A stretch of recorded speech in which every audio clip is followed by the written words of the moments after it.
Ok, podemos passar para os valdenses? Agora vamos para um capítulo bem melhor, né? Porque as cruzadas não estão com nada. Vamos falar dos valdenses. Quem foram os valdenses? Os valdenses gostam de falar da primeira reforma. A primeira reforma, na cabeça deles, aconteceu 300 anos da que a gente considera, 300 anos antes daquela que a gente considera a reforma. Eles gostam de falar da primeira reforma e da segunda reforma. E nós temos que entender o contexto do século XII, quando surgem os valdenses. O contexto, evidentemente, é o das cruzadas, é um contexto de turbulência na igreja, cruzadas, tentativas de reforma moral da igreja, como a reforma gregoriana, porque a igreja ia mal, estava mal, inclusive em termos morais. Depois, no Concílio de Latrão, teve que, inclusive, ser baixada uma ordem para que todos os clérigos utilizassem roupas diferentes das demais pessoas, né? Por quê? Para identificá-los quando eles iam no prostíbulo, quando eles iam na jogatina, nesse tipo de coisa. Então, para que minimizasse isso, então eles tinham que se vestir diferente o tempo inteiro das outras pessoas por ordem do Concílio de Latrão, porque não tinha como controlar a imoralidade que tinha dentro da igreja. Então, um momento bastante ruim. A igreja também estava lidando com heresias. A principal, sempre que se fala nesse período, é a heresia dos cátaros, também conhecidos como albigenses. No sul da França apareceram esses hereges aí. Era uma heresia bem gnóstica, estilo gnóstico, com maniqueísmo. O que é o maniqueísmo? Dois deuses, né? Deus bom e Deus mau. Então, tudo aquilo bem típico dos gnósticos. Apareceu essa heresia, essa seita no sul da França. Inclusive, essa seita foi feita uma cruzada contra ela. Certo? Cruzados foram lá e atacaram o sul da França e mataram simplesmente todo mundo, como os cruzados gostam de fazer, né? Inclusive, eles foram todos queimados vivos, esses albigenses, né? De uma maneira bem misericordiosa, né? Coisa horrível. E esses albigenses estavam espalhados por uma área no sul da França, entre Toulouse e Lyon. De Lyon até Turim, na Itália, havia um outro grupo. Também uma seita, do ponto de vista da Igreja Católica, só que completamente diferente, que são os valdenses. Certo? Então, sul da França, norte da Itália. Ali você localiza os valdenses, naquela região dos Alpes. Essa é a única seita, do ponto de vista dos católicos romanos, que sobreviveu. A única seita da Idade Média que sobreviveu até os dias de hoje. Inclusive, existem valdenses até no Uruguai. Certo? A Adriana não está aí, mas pela informação que eu tenho, inclusive no Uruguai tem valdenses. Como é que começou esse movimento? Começou com um homem chamado Valdo. Por isso são os valdenses. Esse Valdo era um comerciante. Na verdade, os comerciantes eram uma nova classe que estava aparecendo nessa época, estava começando a surgir. E ele era então mercador, e ele alega que foi chamado por Deus para se desfazer de tudo, viver uma vida de pobreza e pregar o Evangelho. Então ele foi chamado para ser um pregador. Isso foi em 1170. Século XII, 1170, 10 anos antes do nascimento de São Francisco, só para a gente se localizar. Ele começou a pregar utilizando partes memorizadas das Escrituras, que ele memorizava, e aí ele já traduzia para a linguagem do povo. Então ele pregava com essas Escrituras memorizadas e também com textos de pais da igreja memorizados, principalmente Agostinho. Ele tinha muita coisa memorizada e ele pregava para as pessoas. As pessoas começaram a ouvi-lo e muitos começaram a segui-lo. Eles foram chamados, então, no início, hoje a gente conhece como valdenses, mas no início eles foram chamados de homens pobres de Lyon. Homens pobres de Lyon. Conforme o movimento crescia, eles fizeram o que todo movimento fazia quando crescia. Foram pedir autorização do Papa para serem uma ordem dentro da igreja, para poderem trabalhar como um movimento dentro da igreja. E um grupo então foi para Roma para falar com o Papa. O Papa era Alexandre III e normalmente os papas eram um pouco relutantes em relação a esses grupos. Eles não aprovavam com facilidade. É fácil de entender, né? Porque se facilita, começa a aparecer todo tipo de grupo e aí a igreja perde o controle da situação. Esses grupos acabam ficando tão fortes que eles ficam mais fortes que a própria igreja. Então havia uma certa preocupação. E aí era comum, então, pegar esses candidatos e colocá-los sob interrogatório, sob perguntas. Quem eram os homens mais adequados para irem lá fazer essas perguntas? Perguntas doutrinárias. Nós vimos no domingo passado. Tínhamos uma ordem específica, que era uma ordem de homens que se dedicavam ao estudo, se dedicavam a livros. Vocês lembram? Quem eram?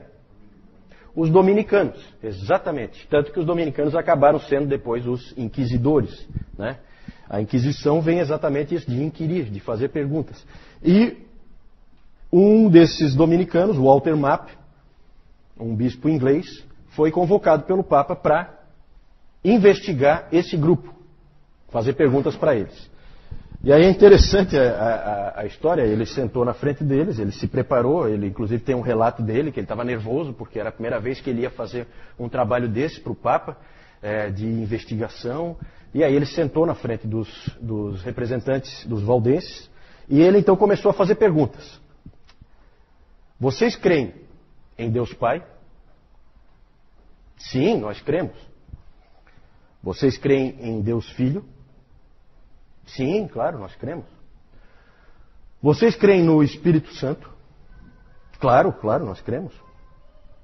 Vocês creem na Mãe de Cristo? Sim, claro, nós cremos. Aí nisso toda a audiência caiu na gargalhada. Quando eles responderam que sim, que eles criam na Mãe de Cristo. Por quê? Alguém sabe? Por quê? Vocês lembram? Nós já estudamos isso. Qual a resposta que um bom católico daria? A Mãe de Deus, Theotokos. Lembram disso? Porque quando diz Mãe de Cristo, você está se ligando, você está com uma nuance de que parece que você é um nestoriano. Então era uma armadilha do Walter Map, na qual os valdenses caíram. Um bom católico teria dito, não, nós cremos na Mãe de Deus. Certo? Então vejam como a coisa era suja. E aí eles foram então reprovados. O Papa não se importava nem um pouco se eles queriam ser pobres. Pode ser pobre o que quiser, mas não pode pregar. Então, estavam proibidos de pregar.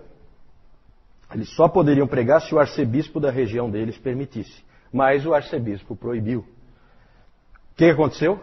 Eles pregaram mesmo assim. Sabe por quê? Porque o Valdo chegou, reuniu o povo dele e disse: gente, importa mais obedecer a Deus do que aos homens. Onde é que está isso? Quem é que falou isso? Pela primeira vez? Pedro, lá em Atos capítulo 5, né? Pedro faz essa afirmação, e por isso é que o Valdo começou a ser chamado dali para frente de Pedro Valdo, porque o nome dele não era Pedro. É mais ou menos como o Francisco, que nunca se chamou Francisco, né? Então essas coisas malucas. Então Pedro Valdo, ele passou a ser Pedro porque ele usou essa afirmação do Pedro. E aí eles continuaram então pregando, mesmo contra a ordem da igreja. E eles pregavam mesmo, tá? Esse é um grupo de pregadores, esses valdenses.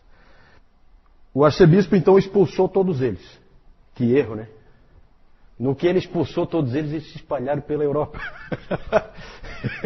Primeiro estavam todos juntos, aí eles se espalharam.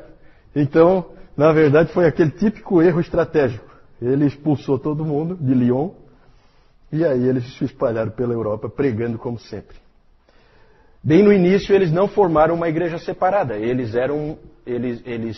batizavam os filhos na igreja católica, normalmente. Eles participavam da comunhão uma vez por ano, como era a prática naquele tempo, né? Uma vez por ano, tá? Tinha ceia, né? Então eles participavam, né, desses rituais da Igreja Católica, mas eles se reuniam separadamente para estudo bíblico. Lá eles tinham líderes. Né? É engraçado porque os pastores ou presbíteros na Igreja Católica eram chamados de padres. Né? Até hoje são padres. E aí eles chamavam então esses líderes deles de tios. Eles eram os tios. Né? Eram líderes leigos, que eram então líderes dos valdenses. Então eles tinham esses pequenos grupos que se reuniam nas casas, e aí eles foram duramente perseguidos pela igreja, porque apesar deles não terem formado uma outra igreja, eles eram considerados uma igreja dentro da igreja, uma eclesiola em eclésia. Então eles foram perseguidos. A Igreja Católica fez de tudo para exterminá-los, mas eles se escondiam nos Alpes, no norte da Itália, e no sul da França. Eles se escondiam, eram difíceis de caçar. O que esses indivíduos criam? Primeiro aspecto é a pobreza.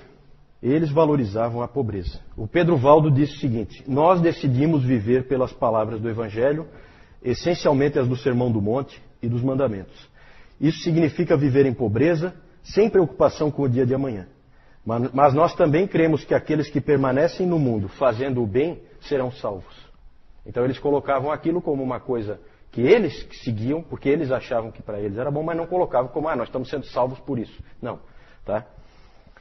Tinham o Sermão do Monte como guia de suas vidas. Isso é a coisa mais marcante dos valdenses. O Sermão do Monte era o guia da vida deles.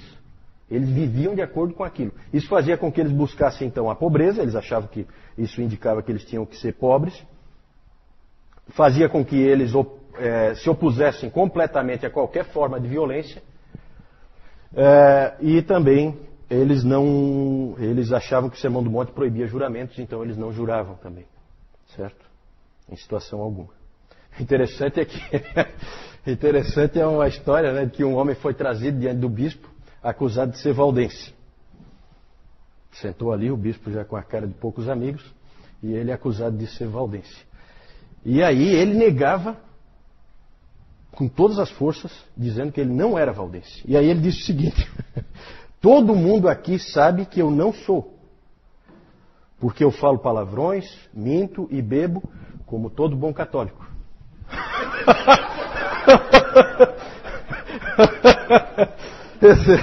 Essa é uma história interessante. A história é interessante. Eu acho que ele escapou. Não sei se complicou ou não sei se piorou a situação, mas acho que ele escapou.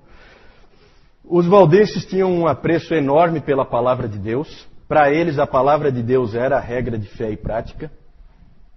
Então começa, gente, a aparecer aqui os primeiros sinais da reforma.